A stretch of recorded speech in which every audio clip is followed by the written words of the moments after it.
Hello. Hello. Hi, Belle.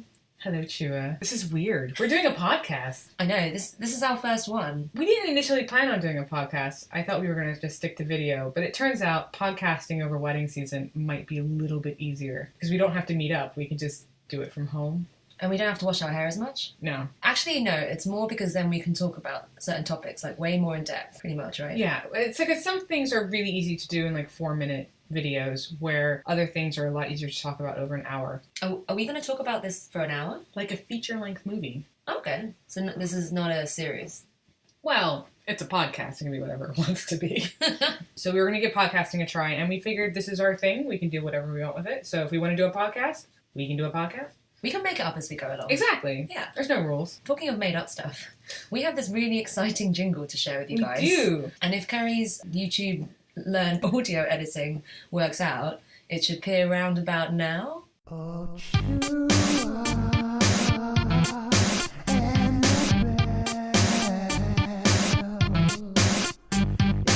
Chua and the Bell. Sticking together to take and dance. Oh, it's Chua and the Bell. So that jingle was thanks to the man at horriblejingles.com. And I think it kind of lives up to the name. It's not amazing, but it's not... I quite like it, actually. I really like it. It's like the manatee. It's so ugly that it's beautiful. Yes, that is bang on, actually.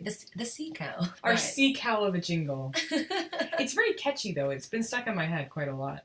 It's a little bit of a bopper, isn't it? Like, Chua and the Bell. We have a topic for our first podcast that we thought was relevant to wedding photography. which is second shooting? It is second shooting. That's how most people get into this job, is they start second shooting for someone and then they start primary shooting. Pretty much every wedding photographer has second shot at some point. My first wedding was second shooting.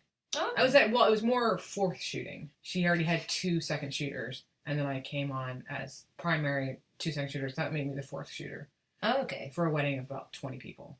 Was that a bit overwhelming? I was really potentially? nervous. I was super nervous, but I don't think the couple was really overwhelmed. It was fine. In hindsight, it was fine. At the time, I was so scared to be fourth shooting. Oh, those old days yonder. No. It's quite interesting you say that because I would probably have never really recommend having that many shooters at one wedding if you've got a small number of guests. Yeah. Like when you're a primary, I would say you kind of only need a second shooter. Either the couple want to have loads of coverage of their guests and loads of, almost like an excessive number of photos. Yeah. Or if they have like a huge guest list. And when I say huge, I mean, I kind of feel like this is just me maybe, one person can easily manage like up to 150 guests on their own. 150 is quite a lot for one person. I think it depends on the wedding. Because I had a wedding that had probably about 150, 180 by myself. And they had a lot of games and events and things happening. And that felt like quite a lot. Because there were so many things I wanted to photograph. And so many things happening at once that it was a lot just for me to run around and grab it. 100 is easy. It's easy enough for one person. But it always just depends on the wedding. I think it depends. It makes a difference if it's like, sometimes if it's an Indian wedding or sometimes it's like a Jewish wedding because sometimes there's events that happen at exactly the same time. So physically, like, even if you can shoot tons and tons and you run around like a lunatic, you just physically cannot be in 2 places at once. I have a friend that put in his wedding photography contract that he was bound by the laws of physics. Like, he can only be in one place at a time, and you're acknowledging that he is bound by the laws of physics. That's pretty good clause, actually. Yeah. I feel like I should steal that one. Marian Chua is not superhuman. She can only be in one place at one time. Sign here. Sign if you agree. Sign if you agree. If you disagree, then what happens if you disagree? Then you get a second shooter. Yeah. So I mean, I think there's quite a few reasons why, as a primary photographer, that you could really make really stand to gain from having a second. Guest number is one of them. Simultaneous events such as groom prep, bridal prep, certain games, certain religious and cultural games in the morning is another reason. What other reasons are there though? I've had a few instances where logistics has played into it a lot, where the wedding is just really complicated. So I had a couple years ago, I had they were getting married in central Oxford. Yeah, Oxford. And then Oxford, Cambridge is both the same. They're getting married in central then they were walking across Oxford and then hopping into a boat and then taking a boat down the river to a pub that was only accessible via a footpath. And as we were talking through this, I was like, logistically, this is actually really quite difficult with gear and stuff like this. And they didn't book a second shooter, but I brought along a second shooter anyways because I knew I needed help carrying the gear across the city and stuff like that. So sometimes, like, when you look at the logistics of it, you might say, I just need the help. And so it might not be just a shooter. It might be someone to carry your gear, help with lighting and stuff like that. It really just depends on the wedding. And so from a client perspective, it makes sense to only sell it to your clients when you feel like you actually need it. There's no point in trying to upsell it if the client doesn't need it because it's not going to add anything to their wedding.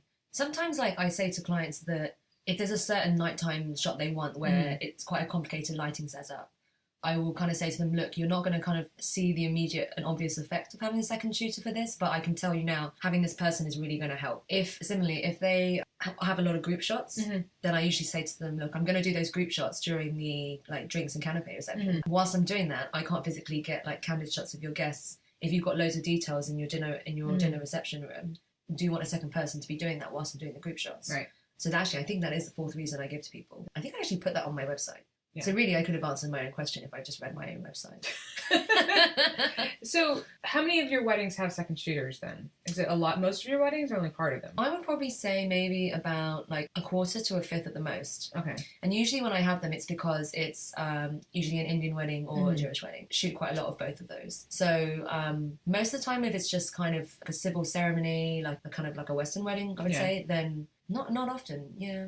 I think some years I've had almost 50% of my weddings having second shooters. Really? This year I think I'm probably closer to like 30% of my weddings having second shooters. I just have a lot of smaller weddings this year that just don't seem to need them. So it's nice to have a second shooter around, just to have a bit of banter. Bit of banter, love.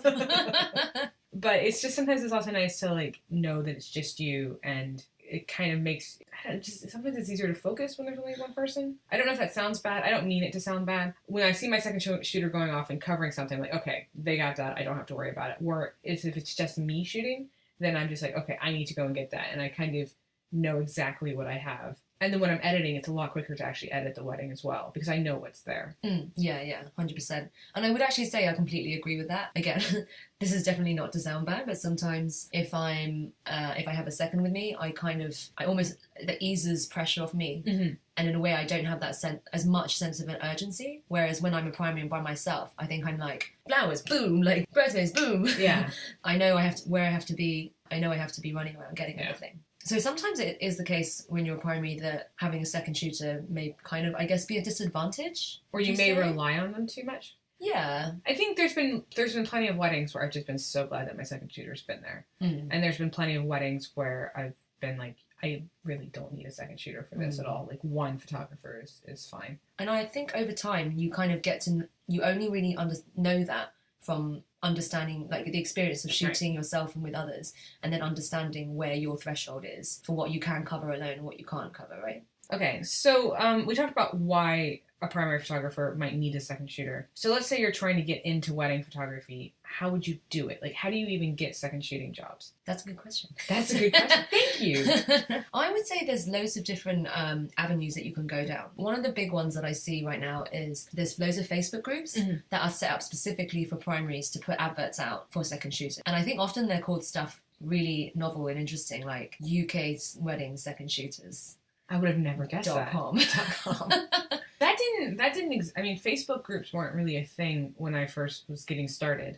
So I couldn't go into a Facebook group, just say, hey, I want a second shoot. I remember sending out a few emails, and I remember actually emailing a girl that I found on Flickr that I really loved her work, being like, hey, can I second shoot? Your work's amazing. And she just messaged me back saying, thank you for the nice words about my work. And then nothing. But no. And I was just like, oh, that made me just really sad. Oh. Sad, Carrie. I think that is one of, I guess, the things that I see new photographers posting about, where they say that they want to get into the wedding industry. They're keen to second shoot. They're struggling to actually find people who are willing to take them on as second shooters. And I think, what people have to understand is when you're a primary photographer and you're looking to hire a second, if they're a complete stranger, that's quite hard for someone. You're really putting your trust in someone else to come along and interact with essentially your client. They're trusting you to get really essential parts of the wedding. Yeah. Because they're assuming that you are getting it. You have a lot to lose as a primary with a second shooter that you don't know and trust. Yeah. Whereas the second shooter has a lot to gain, you have a lot to lose. And so if it's a person that you've at least met before, it's a lot easier to say, like, I trust this person because you know how they are in person. If you're trying to get second shooting work, going to meetups, even just like messaging that person and just being like, hey, I really love your work. Can I just take you out for coffee? That just makes it a lot easier to know what that person is like. Because just getting a random email, I have no idea what that person is actually like. Yeah. And so I can't say like, hey, come on to a full job with me, but I have no idea how you present yourself. They could turn up in a lobster onesie and you would never really, who wants that? It should be said that Marianne wears a lobster onesie all the time. Apart from when I'm second shooting. You don't wear a lobster onesie when you second shoot. No. But you do wear your lobster necklace. Yeah, no. I wear a plethora of acrylic gifts. Plethora of acrylic necklaces.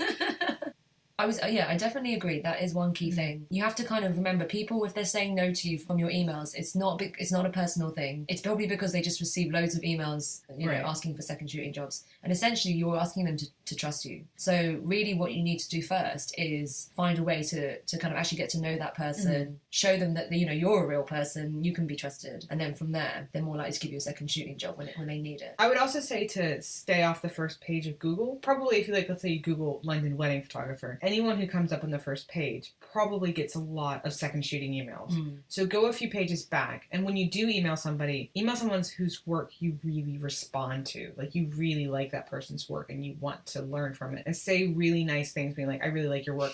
In general, don't be a dick. Don't be a dick. Your work is crap. Can I come second shoot for you?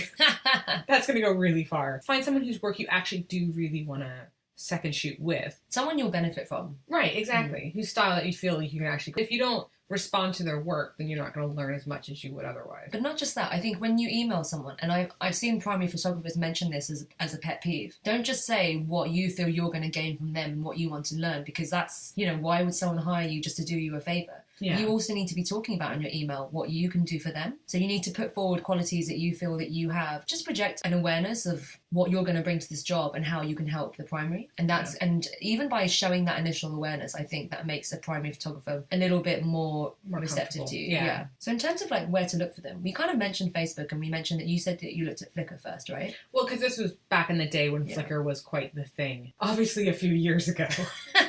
How old are you, Carrie? I think, so I actually did the opposite. I didn't second shoot for my first job. I went straight in as a primary because, balls of steel.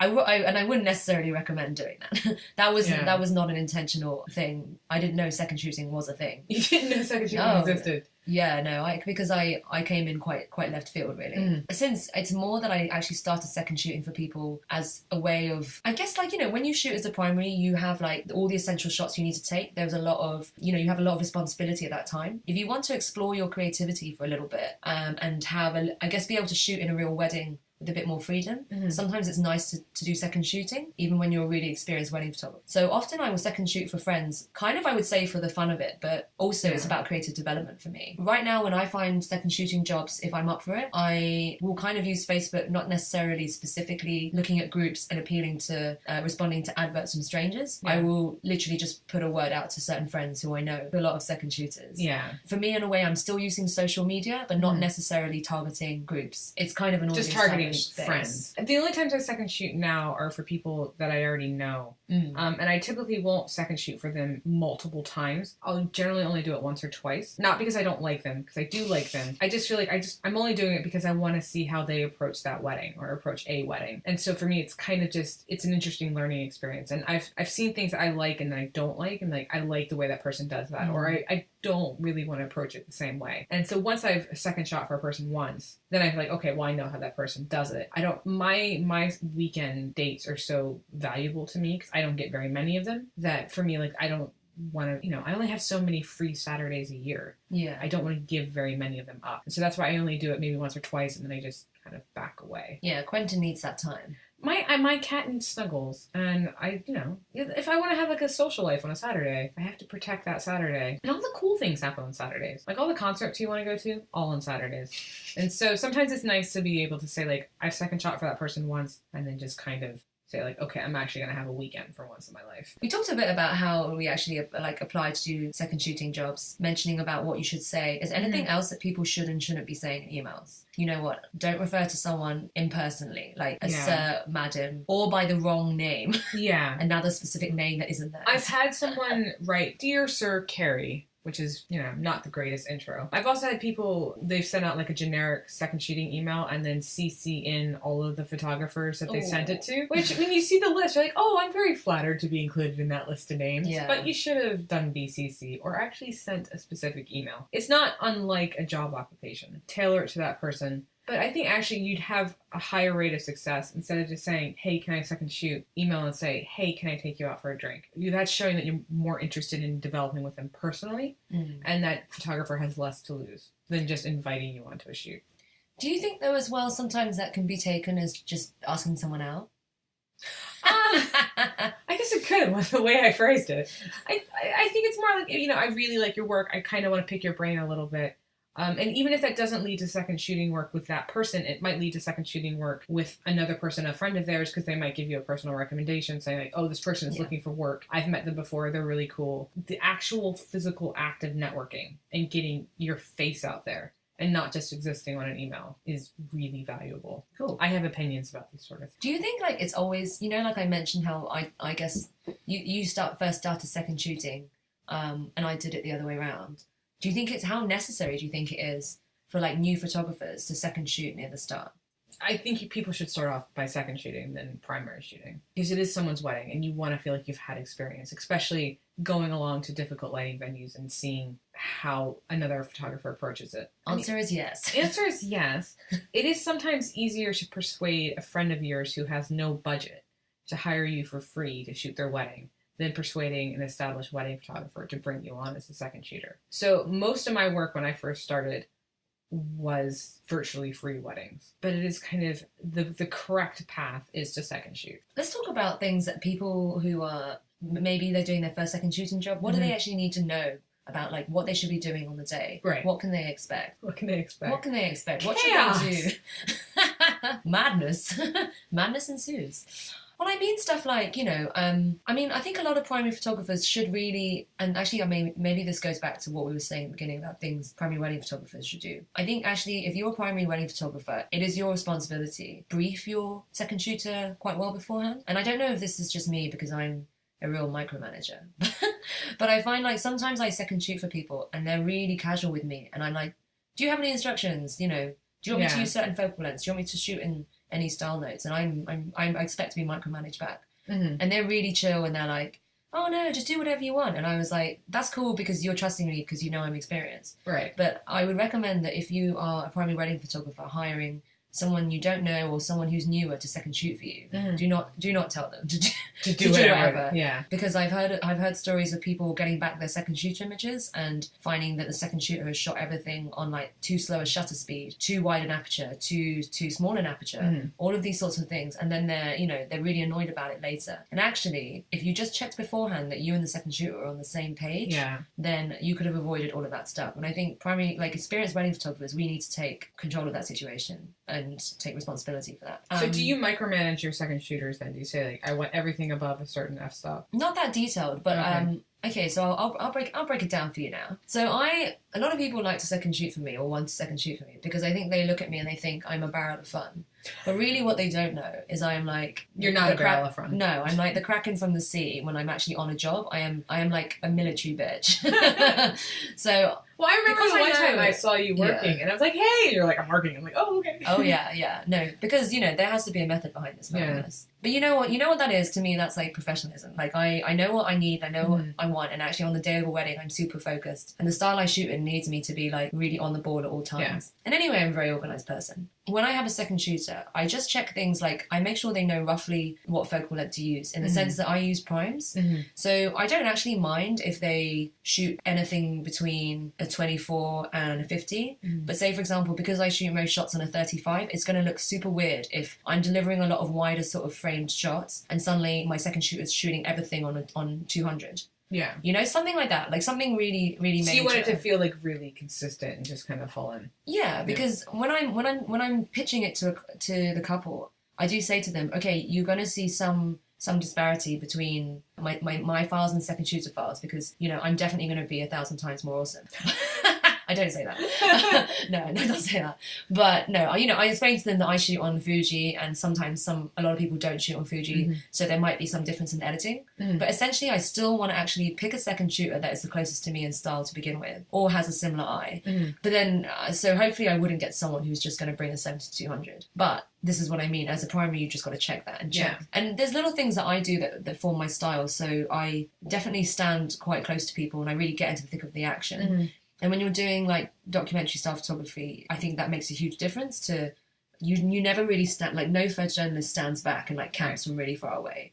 You know, like when you're playing a video game and people snipe, there's snipers and there's people that run in with like a shotgun. Yeah. So we're like shotgunners. So you want your second shooters to like get into it and get into the action. Yeah. And I think for a lot of second shooters, they often they'll feel a boundary because it's not their client and they're obviously, and maybe they're newer and more nervous. And I want to encourage them to say, that's okay because my client knows to expect that from me. Okay. I'd rather you got in there and took the good shot with a 35 than just stood back all day and shot it on a long lens. So something like that. I mean, in that sense, I do micromanage. I don't micromanage my second shooters that much. I'm very liberal. I'm very liberal. Well, because I usually just shoot with a couple of people that I know are really great. I like their work, and I don't want them to feel like they have to change what they normally do because of me. But I might, after like talking to about this, I might try and encourage them to just get into the action a little bit more. Because that's one of the reasons why I don't love second shooting myself is because I feel like it's not my client and it's not my wedding. And I feel like I don't have that established relationship with the bride and groom that the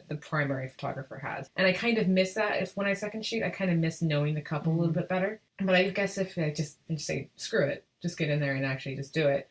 I think I would probably like second shooting a little bit more. But having said that, there are some things that I think second shooters should be aware of in terms of the boundary between them and the primary's client. So say, for example, like there's a lot of primary photographers who don't like it if you're like super pally with their client. Yeah. Like almost if you're trying to, I guess, slip your business card under the table. Yeah. That is like a huge no-no, I think, across the industry. I don't know, would you say that? I've had second shooters give their business cards out. Sacrilege. It was. And it was especially people that should have probably known a little bit better. It's not great to have a second shooter do that because they're there representing your brand and you're there as a team. It's considered sly, I would say. Yeah, it's considered sly. Yeah. So I wouldn't do that. I've had second shooters who've had the clients add them as friends on Facebook. And they've almost always just come back and asked me, is it okay? Yeah. And in those particular cases, I think it's fine. It's just finding the right second shooter that knows where those boundaries are. I think pretty much any interaction you have with a client as a second shooter after the wedding or before the wedding should always go through the primary photographer. Like you almost have no interaction with the client after the wedding. And so if the client does add you as a friend on Facebook, talk to the primary photographer. Because when the client adds you as a friend, let's say you have a lot of really political posts and stuff like that, maybe the primary photographer doesn't feel like politics and work should mix. So they might not feel comfortable with you adding them as a friend. It's also because every time you shoot for someone, a lot of the wedding guests at that wedding are possibly going to be your next clients. So if you're a second shooter and you're sliding your business card over or you're like trying to get your foot through that door, you're effectively trying to stealing some clients from the primary photographer. So that's why I would say it's a huge no-no. Yeah, it's a huge no-no. Definitely avoid that. I have had someone who second shot for me before also make a wedding album of a wedding that they second shot for me. And for me, I thought that was a huge no-no as well because they're passing off this wedding as, look at this wedding that I shot. And it wasn't really their wedding. It was a wedding that they had second shot. And I just felt like that was a little bit of crossing the line as well.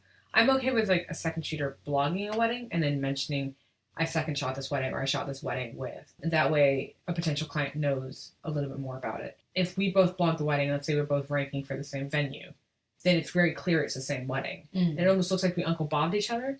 And it just kind of, especially when that second shooter's work might be on my blog post, it just looks a bit weird. But I think this varies between wedding photographers. So I would definitely say anyone out there who's thinking about getting into second shooting, essentially the bottom line is check with the primary that you're shooting for. Yeah. Because people do differ in this. Some people will say you cannot put your second shooting images anywhere publicly. Some people will say, yeah, you can do whatever. And I definitely think it depends on your relationship with that primary. And some photographers will say you can only blog the images that I blog, or you can only blog the images that I deliver to the client, which makes it another step that's a little bit more difficult. So if you're getting into second shooting, just ask the primary photographer, how can I use these images? Yeah. Because I've talked to some people who they're really proud of the work that they did, but they can't use any of the images.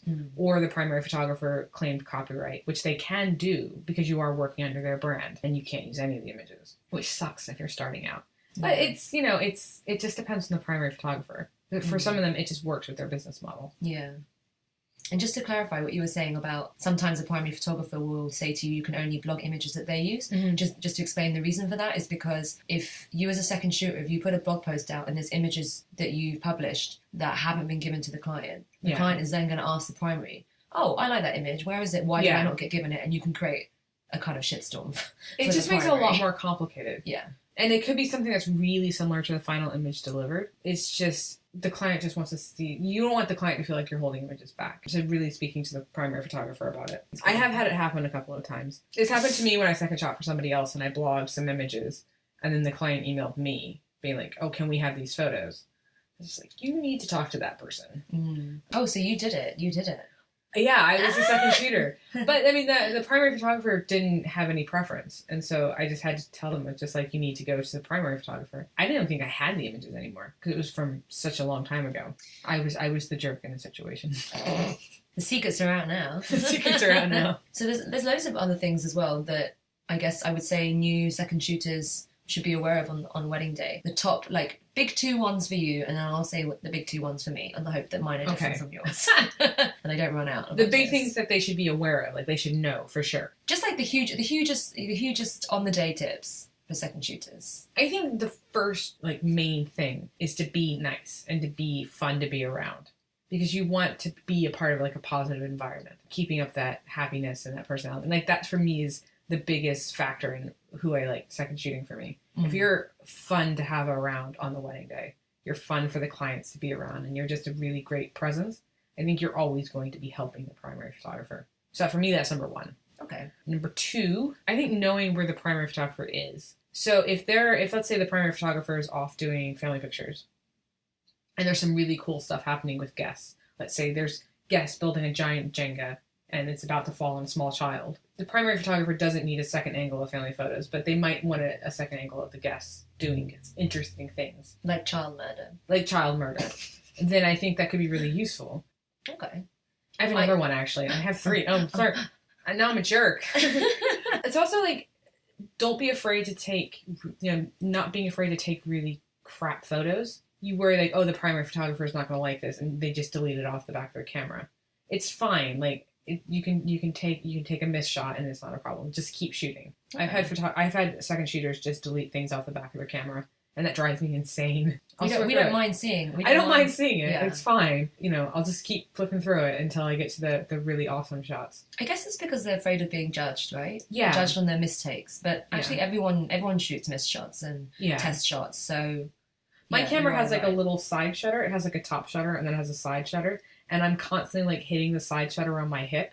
And so every now and again, you'll just see some shots from me walking around. Yeah, if I can put up with photos of the floor from my hip, I can put up with your missed shots as well. It's fine. I sense there's like an art series in there. Yeah, well, I did for a while have like some out of focus shots of my foot. Like, I am an artiste. I would say, so your second one is actually really similar to, I think, my biggest pet peeve. And that for me, and this art, and I as part of my micromanaging briefing thing, I do warn people, if you see me with the lens pointing in your direction, get the F out the way of my shot. I don't actually mind if second shooters Really? in the background of my no. frames.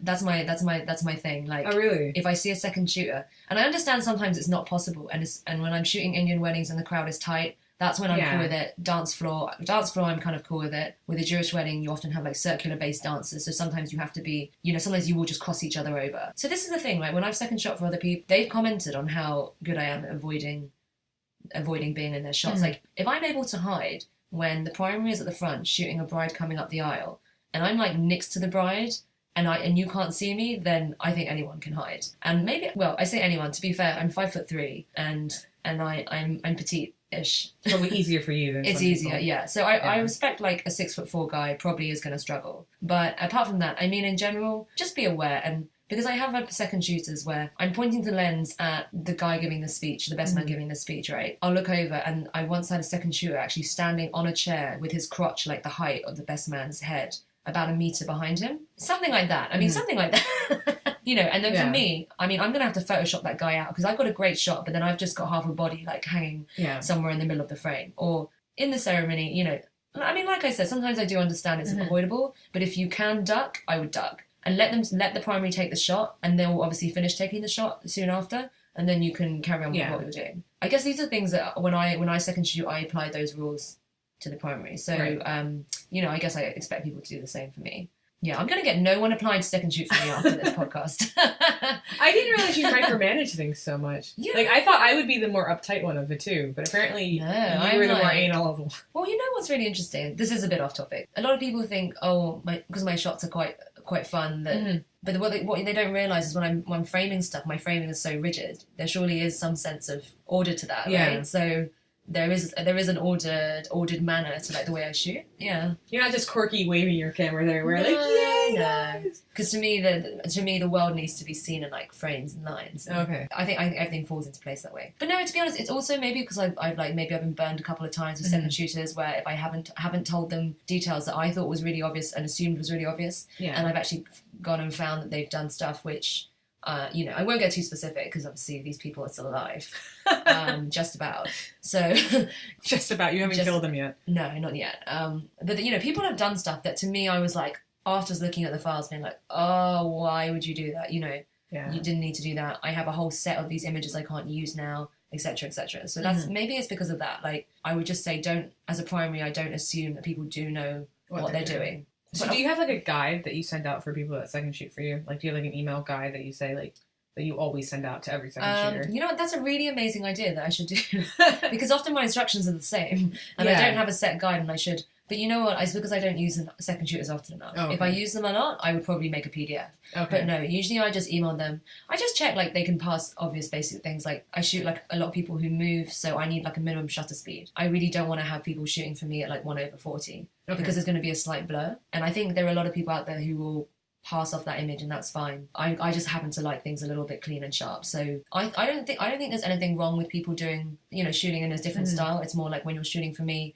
this is the standard I want to be giving to my client. So for just for one day, shoot a nice clean image. Just for today. Just for today. Then you can go crazy tomorrow. And then so that was one thing that I had my pet peeve. Oh, I know. My other one is kind of doing things that are a bit out of brand. But I think this is my own fault, like for maybe choosing a second shooter who wasn't too in line with my brand. So one problem I find, finding people who are very confident with the use of flash in the evening. And this is something I actually teach now, trying to make sure there's more people out there who know how to use flash confidently. But you kind of get a lot of people who are fabulous shooters in terms of their eye and their style and their technical ability throughout the day, apart from when it comes to the evening, and they're just not very confident with flash, or they're limited in the techniques they can use. So that for me kind of knocks people out as a second shooter. So often I'm finding second shooters who are then flash confident, but maybe their style is a little different. And I've got to admit, in the past, I've therefore hired maybe more traditional second shooters. And then I found, for example, that they've done stuff on a job with me that isn't in line with my brand. Like it's just more traditional than you would have liked. Yeah, like sometimes in terms of the frames they've given to me, or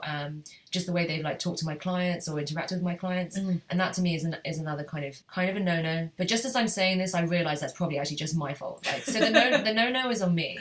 Not really on the second shooter. So I guess point 2 for me is, as a primary, choose wisely. I think once you find that second shooter that you just really get on with and they do a really great job, because I've had second shooters in the past that have been incredibly talented, but you don't have like that chemistry when you're working. You want a second shooter that you can kind of build on each other's ideas. And so once you find the right person to second shoot from you, then it just works. Because I've had she's not second shooting for me this year, but I've had the same second shooter for the last couple of years. And we kind of had like a vibe going. Like I know I can send her off to do something. I know she's going to do a fantastic. Is that who I think it is? It is who you think it is. Oh, she's hot. Dang. Yeah, but we got along really well, and then I kind of knew like when I had her do something that she would do a really great job. We would like build on ideas like, oh, we could do this or we could try that, and I knew that was a really great fit, and it's going to take a while to find another second shooter that I think will also be the same fit.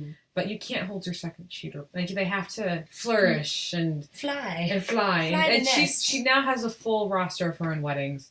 And I'm very proud of her. She's good. She's very, very good. And so she's too good to continue second shooting for the rest of her life. But actually, you just reminded me of maybe I guess what would be my cheeky third point, where I don't mind second shooters suggesting creative ideas for especially for couple shots, because couple shots are really like not my main not the main thing I love, so I'm not really super wild about that. So I'm happy for people to kind of, if there's a shot they see that they kind of want to take for themselves, especially because I let second shooters use the photos on their own portfolio. I'm kind of cool with that. But my only gripe is like, don't ever suggest it in front of the client. Yeah. Simply because it looks like it looks bad. It looks bad on the primary and it undermines the primary. Yeah. And I've had that just simply because the second shooter was just really enthusiastic. And I think they just weren't thinking about how it comes across to the couple. Yeah. If you're a second shooter and you've got this great idea you really want to share with the primary, just make sure you suggest it to them kind of off to the side, like in a sneaky corner. And then you guys can talk it out, work out how you're going to shoot it, and then come back and do it.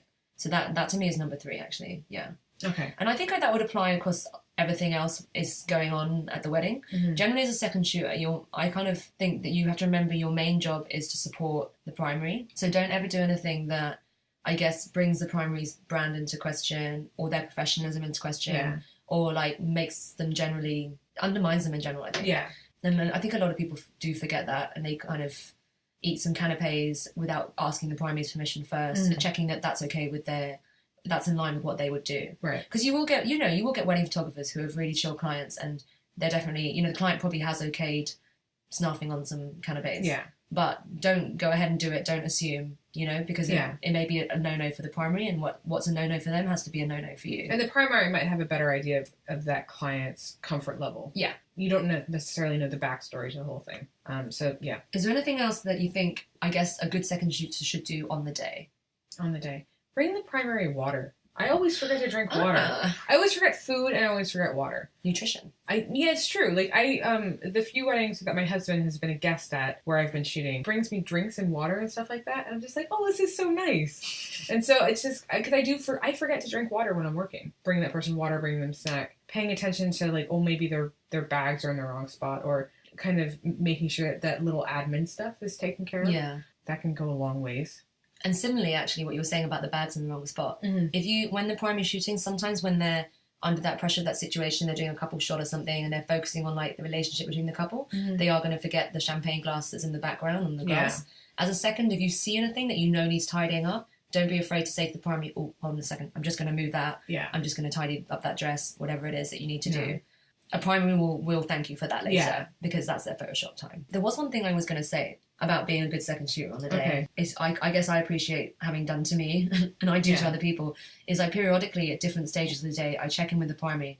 And actually, when I'm a second shooter, even if the primary doesn't ask me, I tell them things like what I've covered. So I will say, oh, just so you know, I've covered this, this, and this in the reception room, the details. I think a lot of primary shooters they'll look at me and they'll say like, oh, have you covered this? Yeah. And they seem kind of vague, and they almost don't want to be rude, and they don't want to be like almost nitpicking at me to check that I've done everything. But really, actually, they do need to know that you've covered everything so that they know they don't need to do it. Yeah. So as a second, I think it's a really nice bit of information to volunteer to reassure the primary that you know exactly what you've got. And in that case, if there's something that you've missed, then at least they know they have to do it. There's nothing wrong with that. They just know that they have to go and shoot it. There's a mental checklist and just to check it off. What else is good for them on the day? What else is good for them? What else makes a good wedding second shooter? I think, just personality goes a long ways. Just being, really enjoyable for the clients and the shooter to be around goes so much. Because you can almost teach photography to some extent. Like, you can teach someone to improve their flash work, but you can't necessarily teach them the social skills they need, because weddings are very much a people skill. A lot of people who are photographers are introverts, and being able to be outgoing and have a good time and to show a friendly face even when you're stressed out and having a really long day, that is a skill that's really hard to teach. Yeah. And so if you are a second shooter that is just naturally really good at that, then a lot of photographers will be happy to kind of work with you and teach you a little bit more of the photography skills. Because there is like the technical skills, but there's also the people skills that is really difficult to learn. If they're really antisocial now, then what would you suggest? How can they train themselves? Find a different career? That's probably a terrible thing to say. I think maybe finding a photographer that matches from the introvert standpoint as well. Because some photographers are more extrovert and some are more... This is a more question for you than for me, because you're the psychology one. Oh, okay. But I think a lot of people who are introverted shooters, and this applies to both primary and seconds, any wedding photographer, you do get people who say that they have like a photographer game face or a photographer mode that they go Yeah. into. So if someone actually isn't naturally very bubbly or sociable, but maybe they're still, a fantastic photographer, which, which does happen. Maybe it's about developing an on-the-day persona. Even if, and I mean, in some ways, some people may say, does that feel fake? Not necessarily, because, when I used to waitress when I was younger, I don't go around in my daily life calling people sir and madam. But if I'm waitressing in a posh environment, I know I have to act in a certain way. Yeah. And I'm happy to be super polite. And I get just a little bit more English. This is a true story. Okay, your accent comes up. Yeah, I just become like the tiniest bit posher. So what does posh Marianne sound like? Oh, so actually my boyfriend said this, not just at work, but apparently when I speak on the phone to my old school friends. He says I instantly go on the phone, I'm like, yeah. Which I'm not convinced is true, but apparently so. See, now I'm talking to you, I'm like, yeah. But, if one of my school friends came in, I'd be like, yeah, oh my God, my cashmere jumper. No, I'm not that bad. It's almost like having, wedding photographer mode. Yeah. Like, this is the mode that you're in. So I kind of talked about things that they can do to be a good second shooter. We talked about, I guess we said some huge no-nos. Are there any other big no-nos that we need to cover that we haven't mentioned? Don't vomit on the floor during the ceremony. Yeah, don't vomit on the floor. That happened to a minister recently. I don't know if you've seen that. No. Okay, so that's why that didn't make any sense to you. That's why your face just looked at me like, WTF? There's this video that went around of this minister or officiant, whatever you want to call it, at an American ceremony, I think it is. And she basically obviously has morning sickness or something. And just mid-vow, she just turns and just spews. The minister vomits. Yeah, and then just turns back. And the bride just looks at her and then just carries on with the vows. So that's what that was referencing. That wasn't just like a totally left. But so don't do that. You're allowed to be ill, I guess. Yeah, I mean, you can be ill and you can still make it work. We talked a lot about what things people should be aware of on the day. What about things that they need to, I guess, be aware of after the wedding? Like, did we talk about blogging and what to do with image use? I think we mentioned it, but okay. Every primary photographer is going to be slightly different in their approach. And so you should know what that primary photographer expects before you shoot for them. So if you're not going to be able to use any of those images, you should know that before the wedding. Or if you can only use images that they've approved or they are delivering. Some photographers will even have contracts. Don't be alarmed if you get a contract. Just know what you're getting into. And I think also having a good idea that making sure that you know they're going to pay you. Because there are some people shoot for free, which is fine, especially when you're first starting out. But some people have taken months to pay, and I just don't think that's right. I think primary photographers should treat their second shooters very fairly, paying them quickly, returning their cards quickly, giving them use of the images in a realistic time frame. Like, you shouldn't have to wait 2 years to blog an image. I think primary photographers should be very clear with their seconds. As a second, if you have any questions, just ask, because that's the primary photographer's job, is to tell you. I feel like at that point you almost advocated micromanaging. You came round to my way of thinking. Maybe in I this am space. a little bit of a micromanager. No, but this is the thing. I don't even see that as a bad thing. I think as a primary wedding photographer, anyway, you wouldn't walk into a wedding without having like a clear idea of what the schedule of the day is, right? Yeah. So why would you walk in and hire someone who didn't have a clear brief? Anything they do then that you don't like, it's the fault is yours and not on them. So to me, that's just about being well prepared. Have you ever seen, like, Mock the Week? And they're, like, things that you would never hear ads, right, yeah? Things that you should never write in a second shooter email. Let's try doing that, because that would be quite interesting. With no copyright Mock the wedding photographer. Mock the wedding photographer week. Things you would never write in an email applying for a second shooter job. Your work is clearly rubbish. You need some help. Let me come along to a wedding and help you. Can I bring my pet Labrador? Aww. Yeah, they can bring their pet dog. Aww. Would you accept that? Can I bring my seeing eye dog to second shoot first? That's better, actually. The night before the wedding. Where are we going? What am I doing? I'm sorry, I just don't feel like shooting tomorrow. I'm sure you could find someone else. Ooh. Is that something that we should have addressed, actually? Acceptable cancellation periods. An acceptable cancellation period is like a month. Yeah, true. Unless you're really ill, then I totally understand. But, ugh. I wouldn't cancel for, like, a trip to the shops. No. You have to cancel for, like, a good and legit reason. And actually, I think most primary wedding photographers are understanding. If you, like, your own jobs come up, and obviously you're going to make a lot more cashish that way. Yeah, I don't hold people back. Because, like, especially if it's a few weeks in advance and they've booked a full job, that would be unfair of me to stop them from making more money. But I do expect them to, like, help me find someone else to replace them. Do you think it's worth discussing the money factor? The M word? How much to get paid?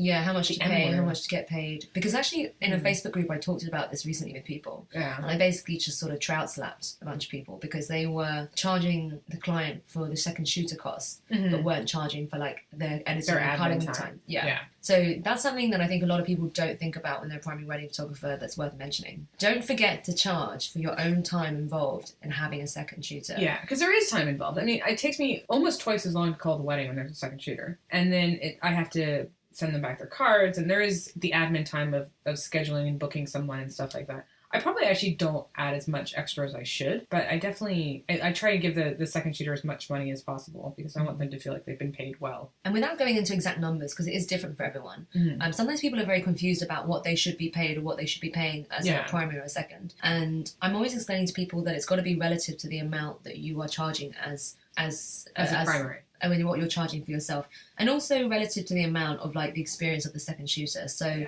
I would not pay someone who is absolutely, well, to be fair, I wouldn't hire someone who's super brand new. Yeah. But if I was going to hire a student, you cannot expect to be paid the same amount as a student as for as someone who's really experienced. Yeah, and you have a lot of primary wedding photographers who will step up and second for you on weekends that they're free. But you should expect that they should command a reasonable fee. I mean, I think it's also like I wouldn't second shoot for just because I don't need the experience and I'm not building my portfolio. You know, I am giving up a Saturday.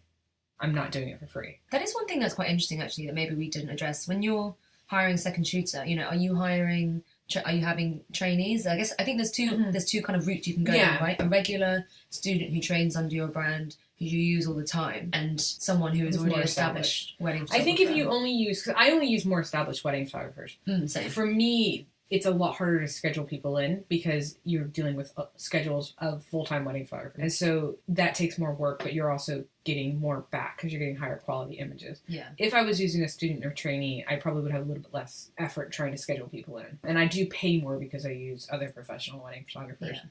I think that just fits with me and my brand. I think that, well, I explain this a lot to couples when I meet with them. And if they ask me, do you think we need a second shooter? This is actually what I say to them. I explain to them that the second shooter that I use is never going to be someone inexperienced. It's never going to be a student. It's always going to be someone who can effectively shoot the whole wedding on their own. I say to them, in a way, you're getting good value for money. Yeah. Because you're always going to have someone that charges at least, $1,500 on their own. Yeah.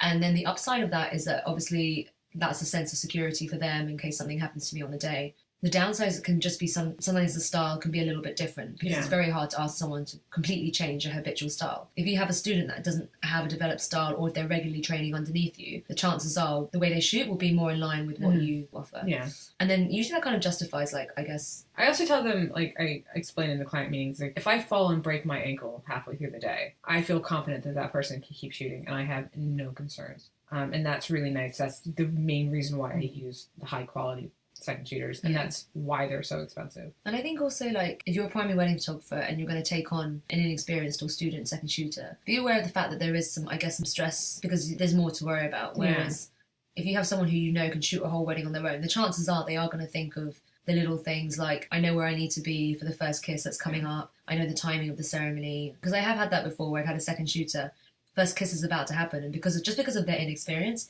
they've been somewhere completely inappropriate in the room. And I know that they got a completely useless angle on the first kiss. And I used to do that. I used to try and use a regular person, and now I've actually switched to just taking primaries that are more in line with my style. But all of this actually isn't funny stuff that we're talking about. It's not really that funny. This is useful stuff that I just thought we would bring up at this time. Yeah. That maybe can be slotted. Should we talk about the fact that I have agreed to second shoot for you in a few weeks? Have you? Do you not? Have you forgotten about this? No, I haven't, because I know all my clients inside and out. Yeah, I have it on my schedule. Oh, yeah. I have agreed to second shoot for you. Yeah. You've second shot for me several times. Oh, yeah. Have you second? I have never second shot for you. You have, right? No, I haven't.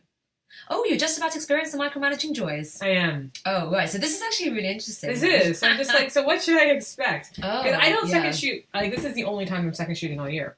Oh, so I'm honoured. Good sir Carrie, I am honoured. And to be honest, the main reason I don't second shoot is I always find it's just so weird to hand over my cards to someone else. that I feel that paranoia with somebody else looking at my images. Oh. And it's so weird because, like, I've shot hundreds of weddings and I still feel that paranoia handing over my cards. Do you think I'm going to judge you? Yes. And be like, Carrie? No, I really won't. Okay. No, I do know that you're second shooting for me in a few weeks. You haven't forgotten. I haven't. It is in light blue. And anything that is in light blue is not forgotten. It's just temporarily stored. We should do some selfies while we're second shooting. Oh, yeah. Wait, no, why? No, there's no time for selfies. It's work all the time. Like, I need You to have sound like quite a hard boss. I think I am. But having said that, you know, I've sort of said this to a few people afterwards and been like, I'm really sorry if you did not enjoy today. And actually, people have always said they enjoyed it. But I can't tell if they're just terrified. Yeah. No. So when you have second shot for me, did you find that I was more laid back than you would have been? Yeah. Oh, okay. That's interesting, because I would have thought I'm the more anal person of the two. Also, I think, actually, to be fair, I'm probably not going to be as micromanaging with you as I normally am. Simply because I know, I think I trust you more than the average. Oh, okay. Average because person. it's not like we haven't shot together before. We have shot together before. Yeah, and I trust your expertise. Just to big up Carrie, she's all right. So, yay! So, you know, but for you also, I know that we have like good chemistry and we stick together through thick and thin, as the jingle says. Chua. And we gotta stop. I should just like pop out the jingle when I'm second shooting for you. You'll be like doing family hormones. I'll be like Chua. And then like, no, everyone else around us will just be like, what is going on? No, but I know that you've shot like so many weddings. I think you shot more weddings than me, right? You must have. I've lost count at the moment. I think I'm probably... I mean, that's a good sign. I need to count at some point. I think I passed 200 quite a while ago. I think I'm closer to 300 now. Still under 200, so. What's weird is I remember them all. I'll be just driving through the British countryside. I'm like, oh, that wedding venue was really great. And then like drive another 10 minutes. Oh, that place was really great too. Are they stored in your mind palace? They are. I feel like we've covered most of the things that we would probably want to say about second shooting. So what I would probably say is, if you have any other questions, I mean, well, we've covered what we think is enough, or everything you need to know. I think it's really important to do it, even if it's painful when you first start. It's important to really just get that experience on someone else's wedding and just kind of to learn if this is something you really like to do. Because if you don't love it, then you're not going to love wedding photography. I personally like primary shooting way more than second shooting, but I still like being a part of weddings. And my first experience second shooting was just one of those things that was just like, wow, this is really cool. I want to do it again. It's worth doing. Sometimes I actually find second shooting, I get better images from second shooting than from primary, just because I have more freedom. Like, I'm not having to worry about, you know, exactly when this particular event's going to happen. Yeah. In some ways, I'm like, oh, wish I could blog all of these and pretend it was my wedding. No, I'm kidding. What I would say is, maybe if there's anyone out there who has any other questions about second shooting, or I guess if you're a primary photographer and you're a bit nervous about hiring your first second shooter, then they should probably drop something in the comments. Do you think? Yeah. And then if we get a lot of that, we can do a follow-up if we want to. That would be very interesting. Having a lot of comments would be very interesting. This is still quite new. We're still new to this. We're still very new to this. Yeah. Should we wrap up with our theme song? Okay, yeah. Which... Wait, are we singing it? I guess I could just play it instead. Yeah. Oh, well, I don't know, because I don't know if we can sing it better than that guy. I know, that was pretty amazing. Okay, so then the ending credits happen about now. Now.